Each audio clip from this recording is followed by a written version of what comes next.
I still think that in order to be the type of content creator that I want to be, I need to stick to that and not get swayed by the likes and the engagement of this other option.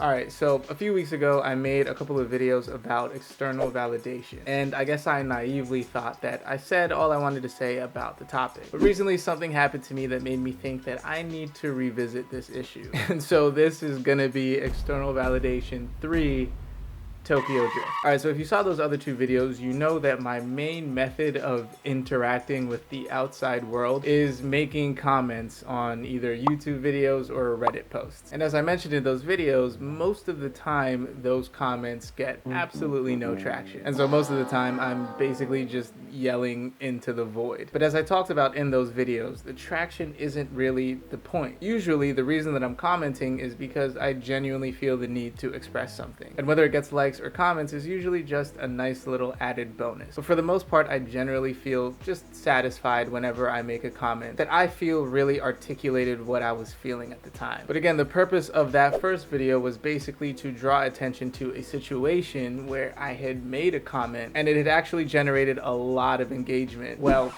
by my standards. It was just way more than I'm used to, which again, for most people is nothing. But for somebody who's been shouting nonstop into an empty void, to have the void come back and be like, hey, you know what? I agree with this guy. I was elated and I let that get to me. I actually did start to chase likes and I started commenting more frequently so that I could experience that high, that rush of people genuinely liking and appreciating your comment. But the reason that I made those videos was so that I could reel myself in and remember what the point of me commenting was in the first place, which was genuine expression. I felt the need to say something and so I said it. And that should always be the motivation for commenting, at least for me. And so for the last couple of weeks, I've been really focused on that. And I've continued to comment pretty frequently. And yeah, I've had some hits and I've had some misses. But for the most part, again, I've just been focusing on trying to articulate and express myself genuinely. And everything's been good. But recently, I had a comment go absolutely crazy and it just sparked all of these feelings all over again. And so I wanted to talk about it because I caught myself doing some of the things that I was doing last time. But not just that, I also feel like there's a bigger implication because of what type of comment this was. But anyway, let me start at the beginning. So if you haven't heard, Amazon is making a TV show based on the world of The Lord of the Rings. And also if you haven't heard, the fans are not happy about this. Now, The Lord of the Rings is probably my favorite trilogy of all time, and I never even read the books, but I'm currently rectifying that, so give me some time. But even though I never read the books, I still felt this unbelievable nerd rage when I saw some of the things that they were doing with this TV show and some of the directions that they were taking this in. Funnily enough, it's because of how they're treating this TV show that I decided to go back and read the Silmarillion and the Lord of the Rings trilogy, just so I could justify my nerd rage. But anyway, that's beside the point. Like I was saying, the fans are not happy and they have been making their feelings known. And so I've been watching a lot of content creators who have been speaking about this issue. And for the most part, I agree with them. Obviously, we're on the same side in that we don't think this TV show should be made. We don't like the direction that it's going, etc. But I say all this just to give you the setting. So I'm watching this content creator who gets hundreds of thousands of views per video, and I'm in a community of people who also feel the same way about this project. And so given all of that,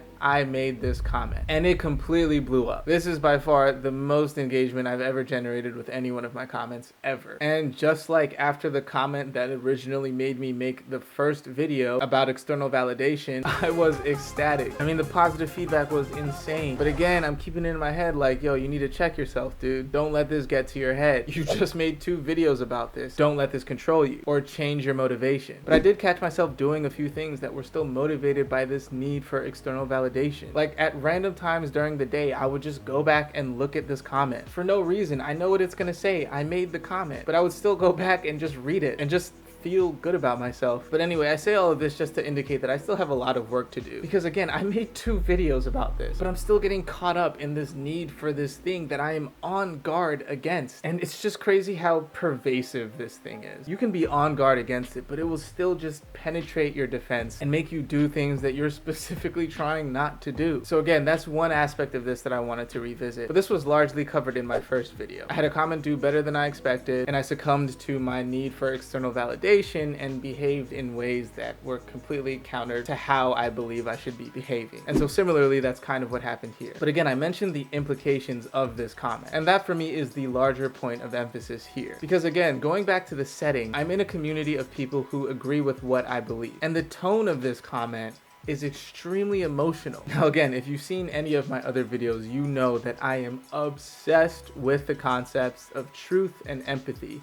and how they relate to each other. I've literally made like, I don't know, 5 videos about these concepts and their interrelatedness. But in general, in case you haven't seen those videos, when I talk about truth and empathy, I'm basically just saying that in every situation, I think we need to examine the truth of it, which are the undeniable realities of the actions that were taken by the individuals involved, the realities of what they did, the realities of the consequences of those actions, etc. But we also need to try to empathize with those people, especially when they're people we disagree with, and try to understand why they took those actions and what circumstances, both personal and external, led them to these actions. And so just broadly speaking, that's generally where I try to approach every situation from. And so I try to make sure that my comments reflect that mode of thinking. And as I said in those videos, I don't always hit the mark. And a lot of times I fail to empathize, and in other situations I fail to identify the truth of the actions of the people involved. And so no, I don't always hit the mark, but that is always my guiding principle. And even when I do feel like I hit the mark, I feel like those comments garner less attention and engagement than other more extreme comments. And when I say extreme, I don't mean absurd. I just mean comments that are more definitively in one camp or another. And that could just be my perception, but I generally feel like this is reflected in just the social media sphere as well. But that's a separate video entirely. But anyway, in my personal experience, I feel like when I manage to uphold my principle of truth and empathy, I do feel like the comments that I make with that principle in mind just tend not to get as much attention. But that brings me back to this comment. Because this comment, even though I said things in this comment that I 100% stand behind even now, it was purely emotional. And I was not thinking about empathy. I was just angry, and I just needed to express genuinely what I was feeling at that time. And this comment is way more extreme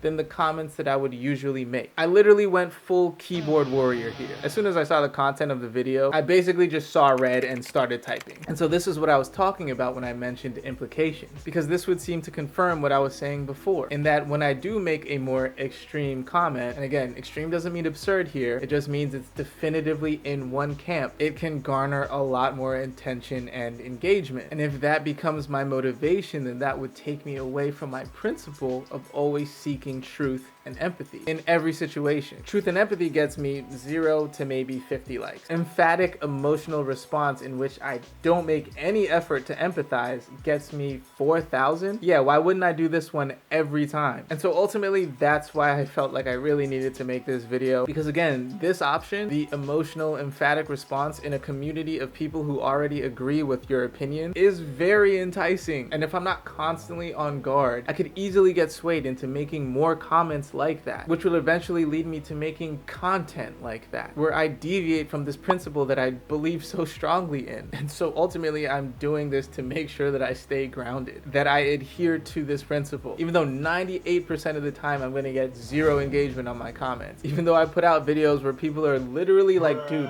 what are you talking about? I still think that in order to be the type of content creator that I wanna be, I need to stick to that and not get swayed by the likes and the engagement of this other option. But yeah, in any case, I think that's going to be it for this one. If you made it this far, thank you for indulging me. I really hope this made sense. Again, I just want to say thank you for watching. Thank you for hearing me out. And with that said, I wish you all the very best going forward. Take care of yourself, and I will see you in the next one. Peace.